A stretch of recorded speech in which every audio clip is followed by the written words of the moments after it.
Welcome back to the Yoga Chat. I'm your host, Montana. I'm your host, May. May, your dimples are dimpling today. Are they? Yeah, on your right cheek. Yeah, that one. Very dimply. I've never The dimple. noticed. And when you smiled today, I was like, look at that little dimple. I think the shadow, I have my lighting different in this room, so it's being highlighted. It's cute. I have a little one only on that You have side a too. dimple. Yeah, You only got on two. the You got one on the other side, but it's just a little bit smaller. smaller, yeah. Did you ever Um, see the Sex and the City episode where Miranda is pregnant with Steve's baby, but there's this guy that she really likes and she wants to have sex with him, and he's like going out of town. So she was like, am I the biggest whore on the planet if I have sex with one man while I'm pregnant with another man's baby? And she's like, and with that, is it safe? What if his dick is huge and he dents the baby? And Carrie Bradshaw was like, where do you think dimples come from? I've seen that series front to back multiple times, and I don't Oh, remember same. that part, and that's Oh my amazing. God. It's It's so my good. comfort show, Where do even though you I can't really stand it anymore. And when I watch it, I cringe, but I still keep I watching it. know. I love it so much. But like yeah, Carrie Bradshaw, like in college, I was like, I'm gonna be her. I'm gonna go to New York City and I'm gonna be single and thriving and blah blah blah. And I had a blog at the time. So I was like, I'm almost kind of like a writer with my blog. And now I watch it and I'm like, why the fuck did I want to be anything like that batshit crazy person? They were She's our role models. We looked oh up to those women, my and God. they Crazy. needed to do some yoga. They Honestly, the needed, least crazy one was Samantha, which from like first like glance you'd be like no she's the craziest but she was the only one that was like confidently mhm, herself. I own this. I'm a Yeah, big hoe, but I own it, and I'm not lying to anybody, and I'm not trying to be anybody else. yeah, and that's actually we did not plan this and it's a perfect segue into what we wanted to talk about today. Good There was point. also oh and for those of you watching, I've got my setup again. Matt, my husband, found out that I haven't been using my microphone that he got me for Christmas 2 years ago, and so he got me all set up in our dining room, and now I feel like a real podcaster again, even though Very official, thanks. and I even I'm have a never bright official. light that I'm like, Matt, can you get me some sunglasses, please? And he's like, you're fine. It We looks should start better. wearing sunglasses while you record so we could look extra cool. Yeah. Yes, on our Extra beanbags. cool. So what we wanted to talk about today in our 300 hour, um, we are in our final module or phase. And so this weekend, we spent the weekend together and we got to start, the trainees started teaching their concept classes in person to everybody. So it's a 30-minute class curated around a theme of the teacher's choice. And to teach a 30-minute class that's like beginning, middle, and end balanced, um, and like yeah, like a full class in 30 minutes is really challenging, which is part of the reason why we asked trainees to do 30 minutes. So, all the trainees were amazing this weekend. We started out with Sophia Williams, who she's awesome. Then we finished Saturday with Bradley Ball Miller. He's also great. He taught us a yin class, which was lovely against the wall at that. And then Sunday morning, we started with Alethea, and I hadn't taken her class before. Like I'd given her feedback on her previous concept classes, which were recorded videos, but I'd never like seen her step in the role of a teacher before, and I was blown away. I was just like, I wish that I could have recorded what I said to her after because I was like, trying to think about what to say. And then I was like, stop thinking about what to say. Just speak from your heart. Like, get out of your head. Because you know, and sometimes you are so fixated on exactly what you want to tell someone that you like can't say it. So I was like, stop fixating on what you want to say and just as much as you can speak from your heart and like turn off your brain. And I think what I enjoyed, there were so many things that I enjoyed about it. The word that kept coming to my mind was excellence. And it was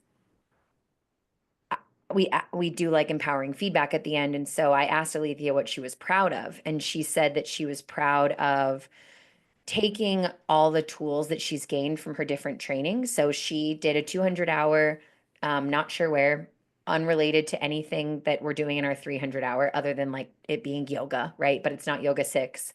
Um, and she's taught at numerous different places. She actually went through Yoga 6 Bridge, decided not to teach at Yoga 6 Cranberry, going through the Yoga 6 300 hour. And it was the perfect representation of taking tools that you've learned, blending them, and then creating your own, her own version of what she has found to work the best. And another thing that I said to her is like, like her confidence and like she was so sure of herself. I said, like, she believed in what she was selling, for lack of a better term, and like confidence and belief and like assurance and like pride. You can't teach those things.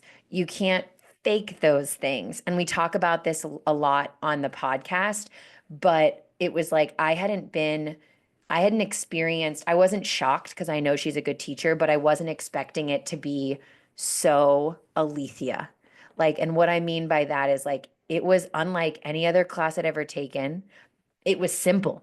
Like the actual sequence itself was like Super nothing, simple. yeah, nothing. She did not reinvent the wheel, but the way she delivered it was so authentic and so prideful in like a humble way that I could have never taken a class like that before because the only person who could have delivered that was her.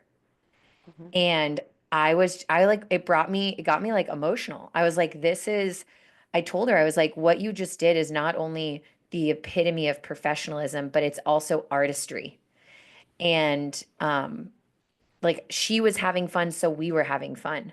But she like did such a good job of commanding the space, but not making it about her.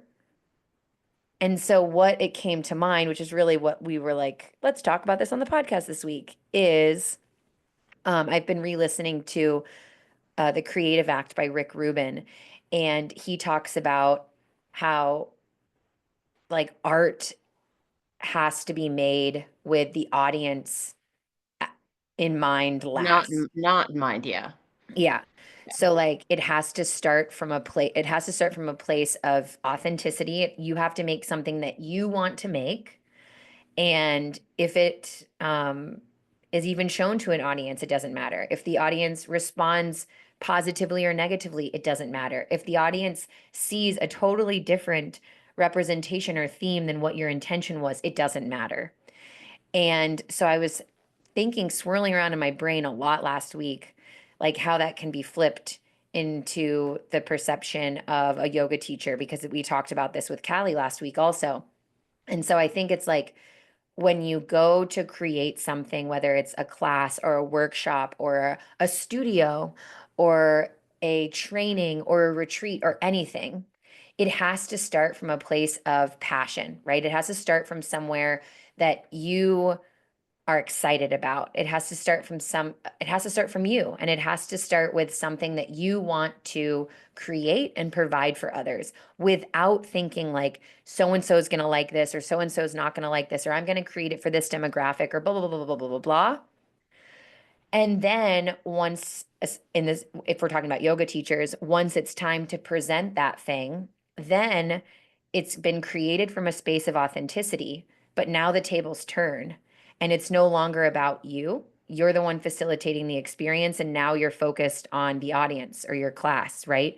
And not focused on if they like it or not, not focused on if they like you or not, but focused on delivering what you've created in the best way that you know how so that they can have their own experience through that container of whatever it is, class, studio, whatever. And I told Alethea too, I was like, it's one thing to learn to take different tools from different trainings and try to fit yourself in a perfect little square peg in a square hole and do carbon copy verbatim what you were told. And that's sometimes how you have to start when you're in a 200 hour, right? We've talked about this too, like, you kind of, and Rick Rubin talks about this in the beginning of becoming an artist. It takes like at first it's okay to copy, right? In order for you to find your own voice. So, at that point, I'm talking, in my opinion, about teaching a class, not hosting a workshop, not hosting a retreat, not hosting a training, definitely not owning a yoga studio. But as you're teaching a class, like you're Well, also, I think copying there's, like, the difference of copying versus being inspired by. So, like, when you're a first new student, a new yoga teacher coming out of a training, it's one thing to take a person's class and, like Alethea's class inspired me, and a couple things she had in there felt really good in my body, and I felt like I would love to use some of the things she used, but I'm gonna use them as May. in your own way. And Yeah, right, I'm not going to copy every word she said. I'm not gonna copy the direct order of how she offered things, but if you're allowed to feel inspired by things that make you excited, but there's a yeah. difference between being inspired and copying. Definitely. But I Yeah, also think that, and another thing that like Rick Rubin talks about is like in the beginning, it's okay to like, of course, through your own lens, but it's right. okay to like take something that you've heard or that you've seen and Sure. make it your own and essentially like, copy it so that you can figure out what is um what your thing is. But exactly what you said. I think like a true professional and a true artist is able to actually be inspired and not copy. And so like that's what I saw from Alethea. I wouldn't even fathom using the word copy for that because it was nothing like I've ever seen. No. But my point is, she took everything that she's gained from all of these trainings. And I'm not saying that she was able to do this after her 200 hour, but she has enough experience and she has enough confidence and she is so sure of the product that she is offering and selling that she took the things that she's gained and truly filtered them through her own experience, her own body, her own voice, her own self. And like you wouldn't take Alethea's class and be like, oh, she's done her training at Yoga 6. No, I can see it because I facilitated her training, her 300-hour training. So we also talked about like the Q banks and like how she was getting people there, dropping the inquiry, leaving the space. But like that's if someone who didn't know Alethea went to her class, they would never be like, oh, this is Yoga 6 even inspired, even though it is, because she's Right. so good at her craft that she utilized true inspiration to make it her own rather than being like, oh, I'm going to take this even subtly or slightly verbatim. Mhm. So And it it's makes me so think of good. that quote, which is that insecurity is loud and confidence is quiet. Mhm. And Alethea is confident enough with what she has to offer that she doesn't need to make a wildly big entrance into this space and perform the greatest yoga class that ever was. Like you said, it was really simple, but she did it in her own way that made it very unique and something none of us had experienced before. So her confidence was quiet, but it was also parent, and the way she was able to be confidently, like quietly confident in herself was why she was able to provide an experience that nobody had really had before, but in a way that like she wasn't there for herself. She wasn't there to tell everybody to look at her. She wasn't there to have the spotlight on her. She was there because she's confident in what she has to offer. And she's not concerned with how we're viewing her. She Yeah. just loves what she's doing. Yeah. She And I wasn't think there that you could for feel that. herself. She wasn't there for herself, but she was there as herself. Well, exactly. And Yeah. what the Rick Rubin, I love that whole it was an I forget what the interview was. I think it was actually with, the guy from the podcast that's like the world's greatest or something. I think his name is I'll have to look. We'll figure it out later. But he was saying how, um, like you said, art is something that we create from ourselves, for ourselves. Um, and obviously it's different in all different types of art and what it is that you're sharing. But he said essentially when you start to create something for somebody else or for somebody else to like it, it stops being art and it starts being commerce, which is Yes. just like you're making you're wanting this, I'm providing this to make money from it. And when you make that shift, it's felt like it's what he said. He's like, that's why there's so many big box office movies with all these famous actors in it and they just flop because there's no feeling in it. The people that made it weren't making it because they were passionate about it. They made it because they wanted to make money off of it. And so that's why, I doubt, I mean, I know that big box office movies are great and fun and they're exciting to watch, but how many times have you like felt touched or cried or thought about for years after the fact, like one of those movies? I always think about the tiny little movies that somebody, you could tell whoever wrote it, it came from a very real place and it Yeah. made you feel things. And you could tell that when they were writing it, they were feeling things. And it was like either from their real experience or something very close to it. But it's just, I the way you feel something means a lot for how the person's feeling when they're providing it to you. So if you're feeling passionate and you're feeling confident and you're feeling immersed in what you're doing, the people that are receiving it are going to feel that too. And I think that's pretty much nails Alethea's whole thing on that day was just like she was so excited to be there and it Hmm. wasn't loud and it wasn't, like look at me, but it was loud in a way that like she just did her thing and it made Commanding. all of us have an amazing experience. And she didn't make it about her even a little bit. It wasn't a little bit about her, but we felt her presence so strongly. And Yeah. And another thing that Rick Rubin talks about, like art versus commerce. He's like, it's not, one isn't bad or good or yeah. bad, one isn't better or worse, but call it what it is. And I like Hmm. love that because it's like it's so true. And Yep. another thing that Alethea did really well, which I find like very just so skilled, so intelligent, was how she weaved her theme throughout. The same way, what made me think of this is because you said she was like quietly confident, right? Because she was clearly sure of herself, but it wasn't about her. She just knew what she was proud of what she had to offer, and it was for us. And that was another thing we talked about. Like it was so clear that she taught that class for our 300-hour YTT group, which Hmm. is really hard to explain why that's so special. It's just a feeling, just a visceral, like, holy fuck, that is such a gift. Um, and her theme was like, essentially like, um, I'm blanking on the theme too. see, because it was so subtle, but it was so Yeah. like, so Yeah. basically what she made us feel and what she talked about in a non-obvious way, but still very digestible, was Right. like taking a leap of faith, like going into the direction of your dreams, like feeling confident and proud of yourself. And through that, she weaved in Santosha, which is contentment, which we talked about the day before. And she didn't say the word Santosha one fucking time.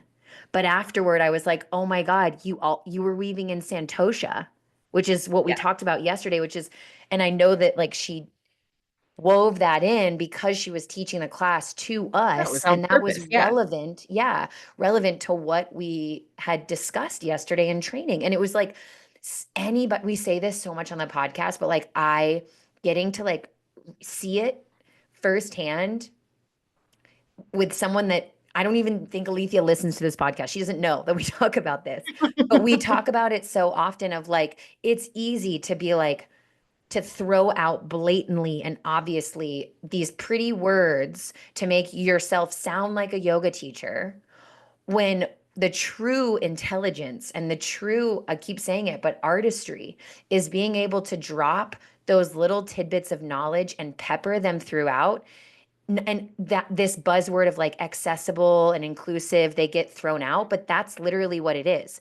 It allows the Kevin Shields, shout out Kevin Shields, it allows, who is like a golf master, who does yoga to help with his golf body. Mobility. Yeah. Um, it helps him recognize Santosha in his life and on his mat without Hmm. being like, oh God, this fucking fancy words. I'm so annoyed. I just want to text during Shavasana, right? And it also allows the people like us who spend our whole lives studying this practice also to feel the same way as Kevin Shields. Right. That It's is the true difference between inclusivity. having your students come in and sit down to be lectured about yoga philosophy versus offering a subtle lesson, a theme throughout your class that they can relate to their life in a way that's going to be more meaningful to them and make them remember it differently. It's like Yeah. being in elementary school. And if you sit down and your teacher's like, "What's two plus two?" And you're like, "Four." Or your teacher comes in and is like, "Imagine you have two ice cream cones." And then imagine someone gives you two more ice cream cones. How many ice cream cones do you have now? And all those elementary school kids are going to be like, four ice cream Far. cones, because that is what matters to them. That's Right. how they're going to take that lesson and remember it in a way that hits home to them, and when you do it subtly in terms of yoga philosophy. And it's kind of the same as anybody who doesn't typically go to church or enjoy religion going to church. They're going to hear a sermon and they're going to zone the fuck out because it doesn't relate to me. I don't believe in any of this. I have Right. no way to relate this back to me or my life, and I don't understand it. But if you hear something in a way that's subtle enough that you can relate it back to your life, like you personally, it's going Yes. to be something that sticks with you. And you might not know Yes. why at the time, but it will be memorable. It will be memorable, period. Exactly.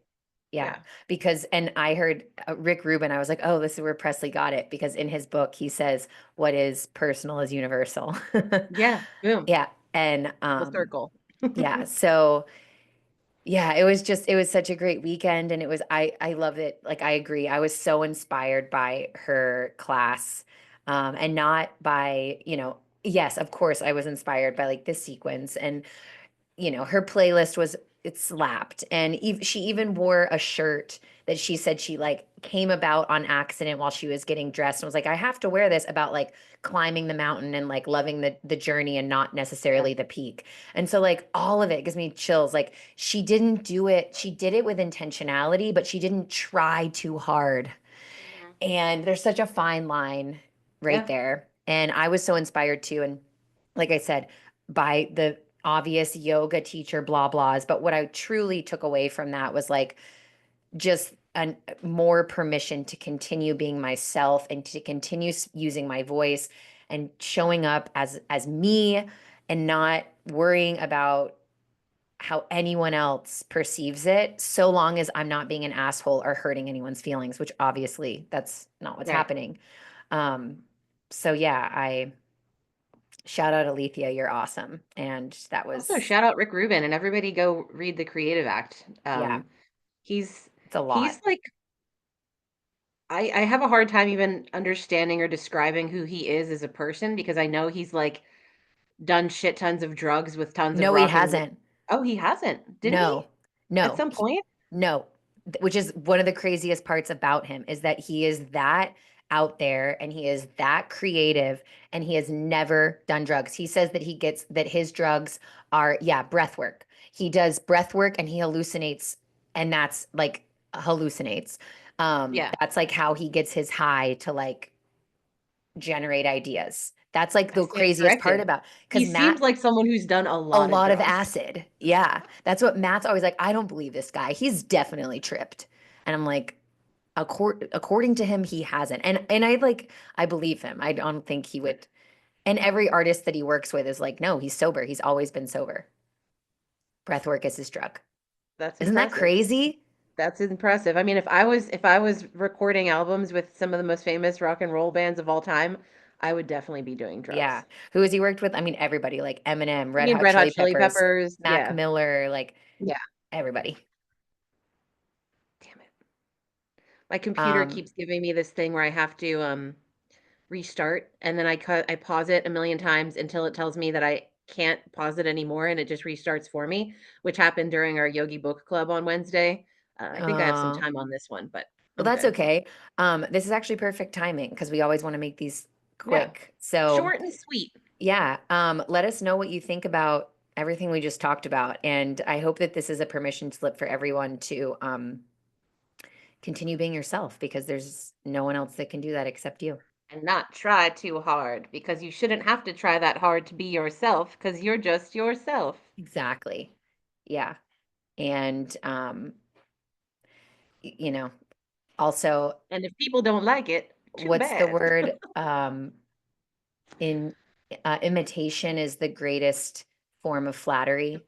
I think it's imitation is the most sincere form of Form of flattery. flattery, Yeah. yes. Often replicated, never duplicated, something like that. Yeah. So, if you're trying to be someone other than yourself, You're people not can gonna be tell. successful. People can tell. So They can. why? With Why? that, With we bid that, you farewell. we will see you next time.